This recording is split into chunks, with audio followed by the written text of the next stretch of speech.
Hey everybody, welcome back to Record-ology. Okay, so here we are in the middle of June, and I wanted to just kind of document where my Beatles collection is at this moment in time. And so this video may not, be interesting to a lot of people. This is very informal. There's no editing, no cuts, no intro, no, music or anything. We're just going to show you everything I've got, including some things I just picked up specifically related to Beatles. As you knew or know, I considered myself a Beatles greatest hits fan, and I have recently taken a little bit more interest, so I've been pursuing, getting more of their stuff on vinyl, and I really didn't have hardly anything. And I still really don't have that much, but for my Beatles fans, Tim Allen, I'm looking at you. I wanted to see what you thought and how I'm doing so far, and always looking for that guidance. So I had for some time this is what I have learned from you guys recently is one of the best albums to get for a newbie to the Beatles, the 1973 Red Album compilation. Being on 8-track, this is broken into two parts. So I have part one of the Red Album. And so this will be the earliest things. Again, copyright 1973 Apple Records right there. And even though it looks kind of ragged, this plays well. And I think this was a gift from somebody that replaced the splice and the pads. If not, then I probably did it. But it plays fine, sounds okay for what it is. And that was, something pretty good to have that I didn't even realize I had at first. Then last Christmas, I got Beatles #1, and I've shown this a lot recently. I'm not going to go into a lot of detail, but it's got the #1 hits, 27 songs, a pretty good summary of what I'm learning to be, some of the best known hits. Although songs like Michelle is not on here, and I would like it to be. That's one of my favorite songs. So it doesn't have all of my favorite songs, but it's a good compilation with new stereo mixes as well. Then I had this for some time. This is a stereo 45 RPM record, something on one side. And as you can see, it's in pretty okay condition. And on the flip side, come together. So some pretty good late era Beatles. And I'm learning all this for the first, like a month ago, if you would have asked me, was something an early song or a late song for the Beatles, I wouldn't have been able to tell you. Then at a record show in Tampa, was it Tampa? Yeah, Tampa record show a couple of weeks ago, I picked this up. Now, this is not really Beatles per se.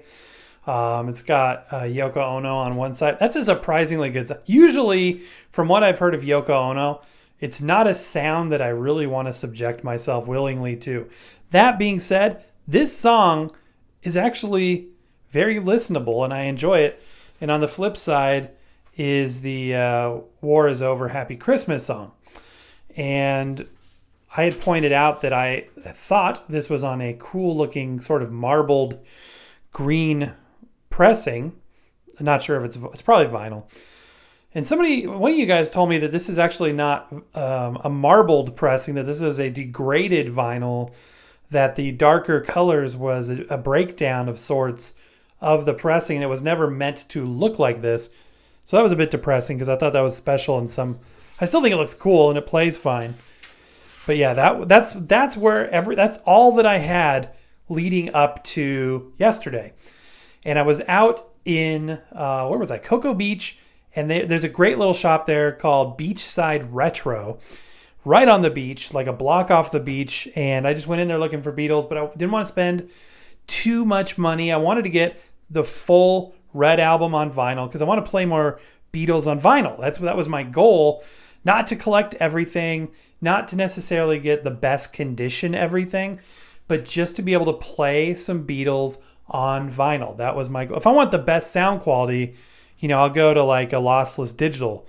But for this, I just wanted decent copies of hopefully the red and blue albums, which would cover probably my level of engagement so far on the Beatles.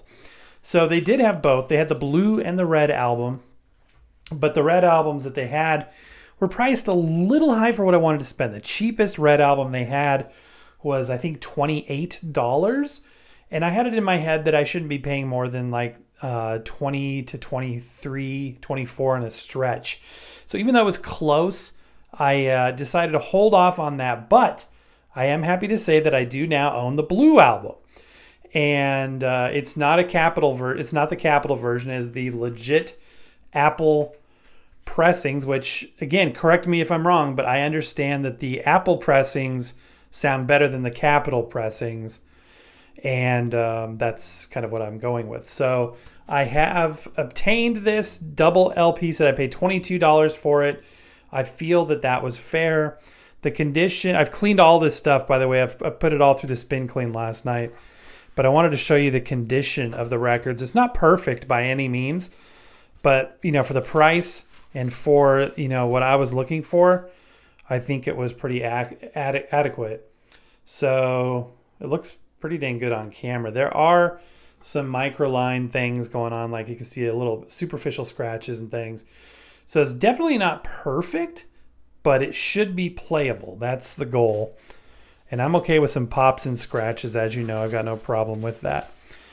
So I picked that up, like I said, $22, and I thought that was a pretty good deal. And then I wanted to get this box of singles, 45s, that were pretty good price. Anywhere from $2 or $3 up to like $4 or $5. So I picked up a handful of these, literally. So these are mostly Capitol pressings, and I think that they will be, a good mix of singles to have.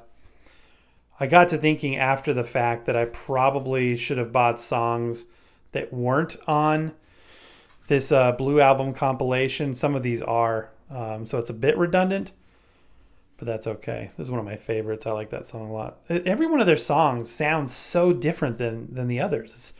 It's very interesting, very enjoyable, and I totally get that I'm going through a phase. I'll probably be on to something else. That's why I don't want to break the bank over this. But this is kind of fun pursuing this a bit. And then I got one on Swan. I like how it says, "Don't drop out." And interesting place to put a message like that. I mean, it makes sense. Kids are listening to these records back in the day, and we don't want them dropping out. Now, if that means something completely else than what I'm saying, like it's something for radio DJs or something, that would be kind of funny, and it's incredibly possible. Well, that's it. That's everything I have Beatles related right now. Where do I see this going? I would like to get the Red album on vinyl.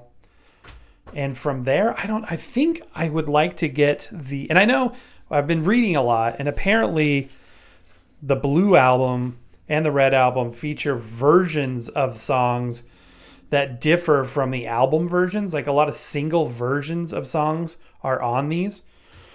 So that may make a lot of this stuff very redundant, but at the same time, I still think it's worth having. I like the idea of a compilation versus they had so many albums, quite a few anyway, and it's going to be a lot more affordable for me to go the compilation route. And I don't need to bulk up on stuff I'm not going to listen to.